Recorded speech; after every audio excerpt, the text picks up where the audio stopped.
ज्योतिरादित्य सिंधिया का ऐलान, मैं नहीं बनूंगा मुख्यमंत्री, शिवराज को लेकर कहती बड़ी बात। सिंधिया ने खुद को सीएम पद की दावेदारी से बताया अलग।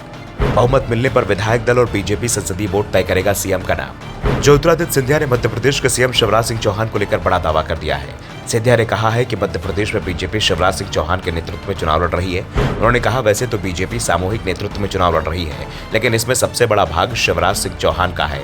इसके अलावा प्रधानमंत्री मोदी, पार्टी अध्यक्ष जेपी नड्डा, गृह मंत्री अमित शाह और दूसरे नेता भी शामिल हैं।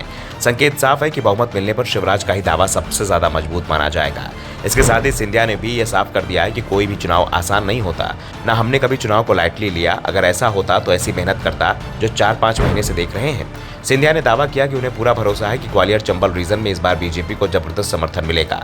जब सिंधिया से उनके सीएम बनने की संभावना पर सवाल किया गया तो उन्होंने साफ कह दिया कि वो इस तरह की संभावना पर विचार नहीं कर रहे हैं। अभी तो संग्राम के मोड में है। रोज 14 से 18 घंटे प्रचार में हूँ। सिंधिया परिवार का कोई भी सदस्य पद के पीछे नहीं भागा है। सिंधिया ने राहुल गांधी का नाम लिए बिना कहा कि 2018 में मैं कांग्रेस में था। चुनाव से पहले पार्टी के अध्यक्ष, जो कि उस समय राहुल गांधी थे, उन्होंने सीएम पद के लिए मेरा और कमलनाथ का नाम लिया था। नतीजे जब आए तो अध्यक्ष ने कहा कि कमलनाथ को सीएम बनाएंगे। मैंने तुरंत ही अपनी सहमति दे दी। पार्टी का निर्णय था, पार्टी जिस कार्यकर्ता को चाहे उसे सीएम बनाए। पद मेरे लिए जरूरी नहीं है। इसके बाद सिंधिया ने कांग्रेस को अपने निशाने पर भी ले लिया। चुनाव में धर्म की एंट्री को लेकर सिंधिया ने कहा कि राजनीति में धर्म बीजेपी नहीं बल्कि इंडिया गठबंधन लेकर आया है। कांग्रेस के नेता इसे लेकर चुनाव में आए हैं। इंडिया गठबंधन के लोग सनातन धर्म को नष्ट करने का बयान दे रहे हैं।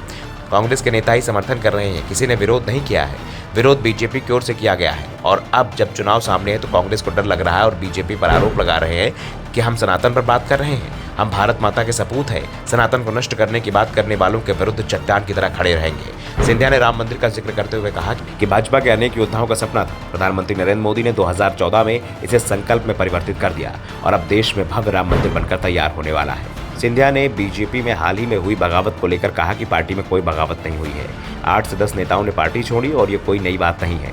1947 में देश आज़ाद हुआ और पहले चुनाव से लेकर इस चुनाव तक हर बार ऐसा होता रहा है। कुछ लोग चुनाव से पहले पाला बदलते हैं। इस बार भी ऐसा ही हुआ है। इससे कोई नुकसान नहीं है। मध्य प्रदेश में अगर देखेंगे तो बीजेपी में 230 सीटों पर ज़्यादा से ज़्यादा 5% सीट है, जहां हमारे कुछ सहयोगी पाला बदल गए हैं। 8 से 10 लोग इधर से उधर गए हैं। अब अगर कांग्रेस को देखो, वहां तो गाली देने की पावर ऑफ अटॉर्नी दी जा रही है। एक पूर्व मुख्यमंत्री कह रहा है कि दूसरे कपड़े फाड़ो, पुतले फूके जा रहे हैं। क्या नहीं हो रहा है। स्थिति ये हो गई है कि सिख समाज के बारे में कमलनाथ को क्लीन चिट देने के लिए पंजाब से राजा बरारजीर को लाया जा रहा है। तो पूर्व मुख्यमंत्रियों में इतनी लड़ाई है कि एक को वीडियो मैसेज से स्पष्टीकरण देना पड़ रहा है। भाजपा में ऐसा कुछ दिख रहा है क्या आपको?